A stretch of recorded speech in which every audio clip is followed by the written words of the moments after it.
तो हम बताने वाले हैं रेजोनेंस की जरूरत क्यों है, रेजोनेंस जानना जरूरी क्यों है, क्यों इसकी शुरुआत हुई। तो यहां देखिए हमने इस डबल बॉन्ड की लेंथ को मान लिया x और सिंगल बॉन्ड की कार्बन कार्बन सिंगल बॉन्ड की लेंथ को मान लिया y एंगस्ट्रॉम। अब देखिए रूल के अकॉर्डिंग रियल में क्या होना चाहिए, x और y में किसकी लेंथ अधिक होनी चाहिए बताइए जरा। हाँ, अगर आप बेसिक केमिस्ट्री पढ़े हो, हाइब्रिडाइजेशन या उसका एप्लीकेशन वगैरह, तो आपने पढ़ा है। देखिए ऐसे कार्बन कार्बन का जो सिंगल बॉन्ड है इसकी लेंथ ज्यादा होती है as compare to carbon carbon double bond से, और इसकी लेंथ ज्यादा होती है as compare to carbon carbon triple bond से। ए बॉन्ड लेंथ का ऑर्डर है, जानते भी होंगे आप लोग। ए होता है 1.54 पिकोमीटर, है ना। ए होता है 1.34 पिकोमीटर और ए होता है 1.20 पिकोमीटर। तो कार्बन कार्बन सिंगल बॉन्ड की लेंथ ज्यादा है डबल बॉन्ड से, डबल बॉन्ड की अधिक है सिंगल बॉन्ड से, ट्रिपल बॉन्ड से। ऐसा होता है कि नहीं बोलिए। अब इसकी वजह क्या, वैसे आप जानते ही हो कि सिंगल बॉन्ड, बॉन्ड का मतलब क्या, रिलेशन होता है ना। तो यहाँ पे सिंगल है, यहाँ डबल, यहाँ ट्रिपल। अगर बॉन्ड का मतलब रिलेशन है तो ट्रिपल का मतलब रिलेशन स्ट्रांग है। जहां रिलेशन स्ट्रांग वहां डिस्टेंस क्या रहेगी, कम। एटम्स के बीच की डिस्टेंस कम होगी, और जहां एटम के बीच की डिस्टेंस कम वहां लेंथ, बॉन्ड लेंथ कम। सिंगल बॉन्ड इंडिकेट करता है इनके बीच का रिलेशन पुअर है, यानी एटम दूर दूर होंगे तो बॉन्ड ज्यादा है। सिंगल बॉन्ड की लेंथ ज्यादा है, डबल से डबल बड़ा है ट्रिपल से, ठीक है।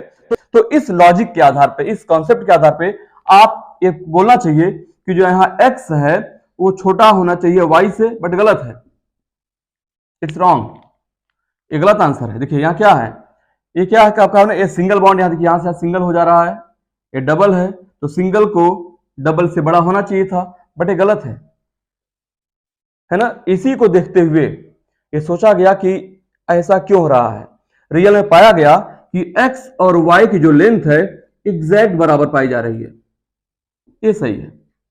तो x और y की लेंथ का एग्जैक्ट बराबर हो जाना इंडिकेट करता है कि यहां पे कुछ हो रहा है, यानी कि जब दोनों बराबर हो गए इसका मतलब क्या है, डबल जो यहां पे है वो रोटेट कर रहा है, तो इस वजह से इसका एक और स्ट्रक्चर बनाएगा। देखिए ऐसे हम यहां पर दिखाते हैं आपको, देखिए इसका एक स्ट्रक्चर और आप दिखाने, जैसे ए है 6 मेंबर रिंग।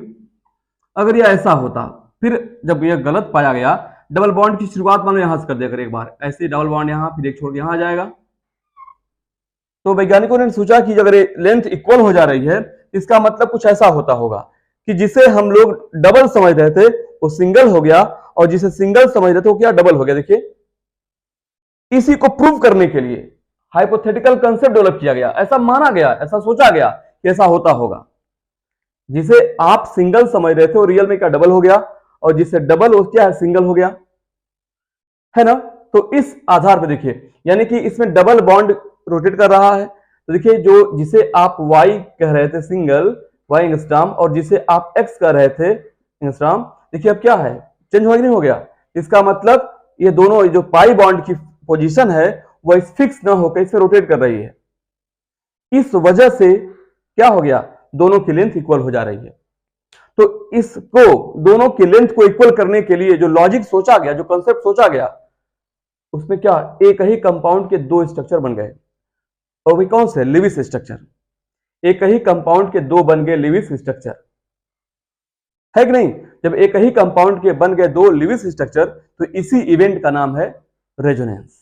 किसी भी कंपाउंड के अगर दो या दो से ज्यादा लिविस स्ट्रक्चर बनते हैं, ठीक है, और उनमें से कोई एक स्ट्रक्चर इसकी पूरी प्रॉपर्टी को एक्सप्लेन न कर पाए, इसके सभी गुणों की व्याख्या न कर सके, तो इसी घटना को आप देते हैं नाम रेजोनेंस। बात समझ आ रही नहीं, क्या बोला हमने, एक ही कंपाउंड के दो या दो से ज्यादा स्ट्रक्चर हो, और उन सभी स्ट्रक्चर्स में से कोई एक स्ट्रक्चर इतना काबिल ना हो, इतना योग्य ना हो कि उस कंपाउंड की सभी प्रॉपर्टी को, यानी सभी गुण को बता सके, उनकी व्याख्या कर सके, मतलब एक्सप्लेन कर सके। तो इस घटना को आप नाम देंगे रेजोनेंस। और जितने स्ट्रक्चर्स बन सकते हैं, बनते हैं, उन सभी स्ट्रक्चर्स को आप नाम देंगे रेजोनेटिंग स्ट्रक्चर्स या फिर कैनोनिकल स्ट्रक्चर्स।